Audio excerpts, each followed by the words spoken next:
Hello everyone, welcome back to our English learning video with Mr. Salim. Today, we are going to continue our lesson from the previous meetings. Halo semuanya, kembali lagi ke video pembelajaran bahasa Inggris kita dengan Mr. Salim. Di video kali ini, kita akan melanjutkan pembelajaran kita dari pertemuan minggu lalu. Oke, kalian masih ingat ya bahwa di bab ini kita membahas tentang biografi, ciri-cirinya, dan grammar yang digunakan. Oke, sedikit mereview lagi, apa sih sebetulnya biografi itu? Biografi adalah kisah hidup dari orang terkenal yang ditulis oleh orang lain.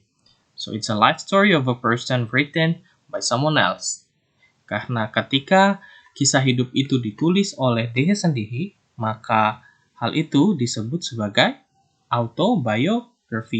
Dan biografi ini, ya, tidak hanya mengcover hal-hal basic seperti education, work, relationship, and death, but also highlighting various aspects of the famous person that we are writing his or her biography about. Oke, jadi tidak hanya menuliskan tentang fakta basicnya, tapi juga menuliskan hal-hal penting yang menjadi highlight atau garis besar dari perjalanan hidup si tokoh tersebut. Jangan lupa bahwa biografi itu menggunakan kata ganti orang ketiga dan juga simple past di dalam penulisannya. Di sini kalian sudah pernah lihat minggu lalu contoh dari biografi Bapak Ismail Marzuki. Oke, ingat bahwa biografi menggunakan past tense. Jadi, ketika kalian menulis nanti, ya, jangan lupa untuk menggunakan past tense. Oke, di biografi menggunakan linking verbs such as was and were. Apa maksudnya? Kita ingat bahwa biografi ini ditulis oleh sudut pandang orang ketiga. Ya, linking verbs yang dimaksud di sini adalah ini, was atau were. Kenapa kita menggunakan linking verb seperti ini? Karena kita menggunakan ini ya. Ya. Her parents were both teachers. Oke. Maksudnya di sini adalah ya. Arti dari was atau were di sini adalah, ya. Jadi biografi karena menggunakan kata ganti orang ketiga, maka dibutuhkan kata hubung was atau were yang berfungsi atau bermakna sebagai adalah. Oke, dan ingat tidak pernah ada is atau am atau are di sini karena biografi selalu dalam bentuk past tense ya. Oke.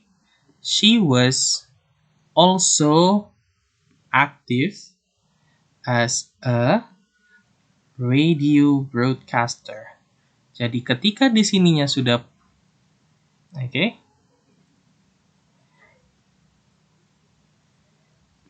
menggunakan was atau were, ya, nih saya buletin banyak kali.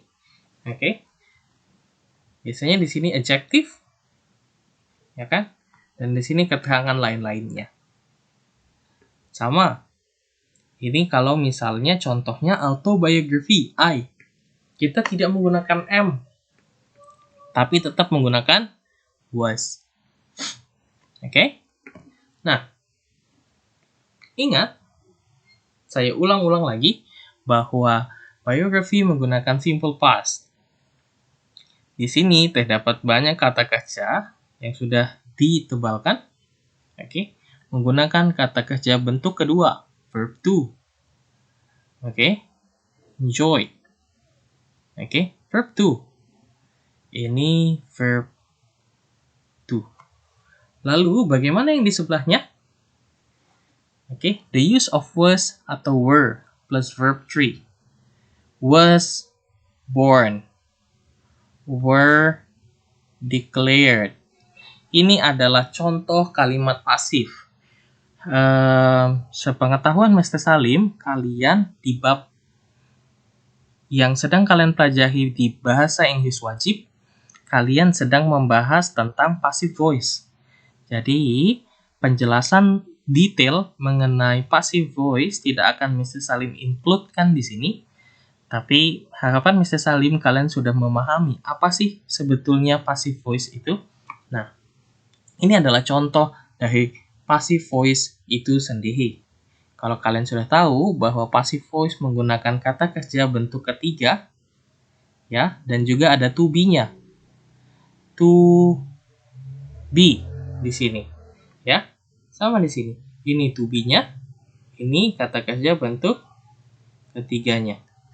Oke, jadi begitu penulisan biography menggunakan past tense, ya, menggunakan verb bentuk ketiga kalau misalnya dia kalimat pasif. Oke, kalau kalian ingat juga bahwa kalimat pasif itu digunakan pada teks formal atau scientific article. Contohnya biography seperti ini. Oke, di sini ada cultural awareness. Oke, bagaimana sih proses kita dalam menulis biography supaya sopan ketika kita bicara kepada calon narasumber kita. Oke, jadi pertama, introduce a person as if you are meeting a stranger. Oke, immediately state what the person's important accomplishment, include your contact information, talk in the third person, get feedback from a friend. Sorry. Ini adalah 6 tips on how to write a personal biography. Ya. Ini adalah contoh tugasnya, tapi Mrs. Salim tidak akan jelaskan lebih lanjut dalam video. Bagaimana cara melakukannya nanti akan dituliskan lagi lebih detail di Google Classroom kalian. Oke? Ya. Ini adalah contoh biography yang bisa dituliskan. Again, Mrs. Salim tidak akan menyebutkannya di sini, tapi nanti di Google Classroom atau tugas kalian selanjutnya. Oke, jadi sampai sini dulu video pembahasan kita tentang biography. Thank you so much. I will see you again next week. Bye-bye.